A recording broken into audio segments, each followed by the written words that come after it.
Hi, this is Lucien Leca, I'm your crypto educator. In this video, I'm going to explain why Bitcoin is not going to come back under $10,000 and that there's something very interesting going on. And if we compare this bull run, the explosion of the price of Bitcoin, which is happening right now, it's June 26th, compared to the bull run in 2017, that there are major differences that are really speaking about big changes in the crypto world and in Bitcoin that are super positive for the revolution of money that is happening right now at this moment. So leave a like, subscribe to this channel. I'm gonna make more videos weekly, maybe even every day, because at this moment there's so much going on, and I think the need for education for people that want to come in the world of crypto and they want to join the revolution. It's more and more people are wanting to do this, and it's still difficult. So this education is very necessary. I was in Argentina last month. I made a video on the Avenida de 9 de Julio in Spanish because I felt the need to just, talk to the people of Argentina and tell them how to get into Bitcoin. Because actually at the moment in countries like Argentina and Iran, like hyperinflation countries, or countries with a very low energy cost, there is like a massive volumes of Bitcoins, people buying Bitcoins over the counter, OTC, over the counter buying, or even through ATMs, which are in Buenos Aires, for example. And there is, like, in May 11th, there was a maximum volume, like all-time high of 14 million in a week. But this is already topped, and it's being topped every week almost. So sum that up, all those people in those hyperinflation countries, they are buying Bitcoin. Venezuela, Brazil, even in Turkey. So this is one part of the reason why Bitcoin is just continues to go up. But there is another massive difference with 2017. And before I go on, it's just I want to tell you why I'm looking at the price at the moment. I'm not a trader. I have some Bitcoin, so I'm always interested in just, like that the price increases, because that gives me just more financial freedom, especially on the long run. I'm a hodler, so that means I hold on to the Bitcoin I have. I don't want to trade, I don't want to sell. I know it's gonna go to, for example, I think 55,000 in the next halving of Bitcoin. The reward for the miners is going to be halved from 12.5 till 6.25. So that's just less supply.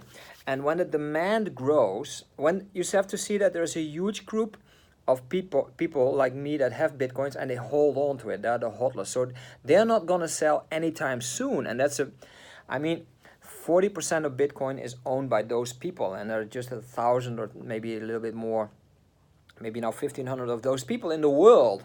So that means when more people are coming in to buy Bitcoin, the price will rise more sharply because people are not selling. There's supply and demand. And what's the big change to 2017 is that at this moment, financial institutions are buying Bitcoin. And what does that mean? Because I'm always looking at the underlying social economic landscape, the climate.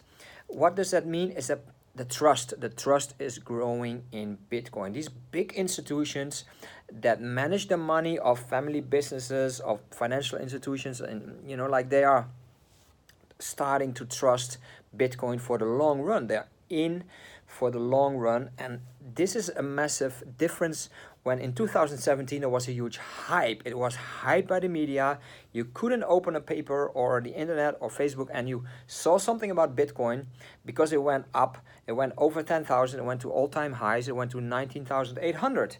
So and then it crashed. Then you had the bear market, so a lot of people lost money, and that wasn't good for the trust, because it was too volatile. And so, I found a graph, and I will share it under the link down below, to a Medium article where I published this graph, where basically it says that in the whole of 10 years that you could have bought Bitcoin, this period in 2017 where it was over like 16,000, 17, 18,000, there's just 2% of the complete period of the existence of Bitcoin that you didn't wouldn't make money with Bitcoin. So even if you would have hold on to that $18,000 Bitcoin, it's going to be higher than 18,000. So you actually, if you would have hold on, you would have made money at the end. So there's almost maybe less than the 0.5% that was really, actually is always a good time to buy Bitcoin, because again, I think in May,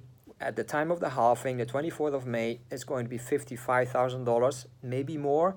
And in 2021, 22, it's going to be 100,000, maybe 500,000, because probably there's going to be an economic crisis and now people have an alternative. So that's already two reasons. The people in hyperinflation countries, they are maximizing.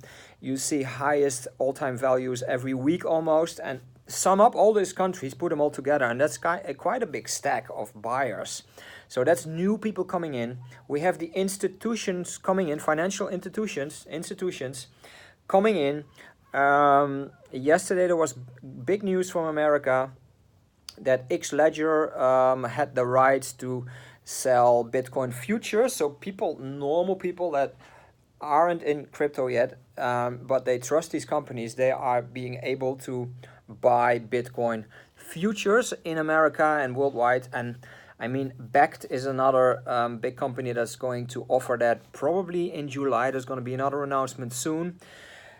I mean, so much is going on. In Japan, the biggest online app, or one of the biggest, Line, I think it's called Line, they are going to accept payment with Bitcoin and trading and exchanging into yen. And like there are 80 million users of this app, and in the whole of Asia, I believe they have like 140 million members. That's all so positive. I mean, that's just showing that a worldwide trust is growing. I mean, you have these stages. We had already 3 stages of grief, as Andreas Antonopoulos calls that. I will put that video link also below. And the first is like, man, Bitcoin is just for criminals, terrorists, pornographers, you know, like it's not gonna last. So it's kind of denial, right? It's denial. The second is they have to investigate it because it's still growing. It's still there. It didn't go away, so they have to investigate. But it's still very, you know, they don't trust it, and the media was writing very bad about it. So then the third stage is like when they kind of examine it, is they are going to copy it. And that's exactly what Facebook is doing right now. But so the other thing is Facebook, I believe, for the whole crypto space is a very positive thing, that Facebook is developing their own Libra project, their own cryptocurrency, their own stable coin, which is not decentralized. So it's centralized owned. Of course, Facebook is a company at the end of the day. There's CEOs, shareholders, and I mean, there's a lot of resistance in countries like Russia from basically federal reserves of countries. They see the Facebook coin as a way of sneaking under control of the money flow in those countries. And that's not going to be allowed. So we have to see if it's actually going to be there in Russia.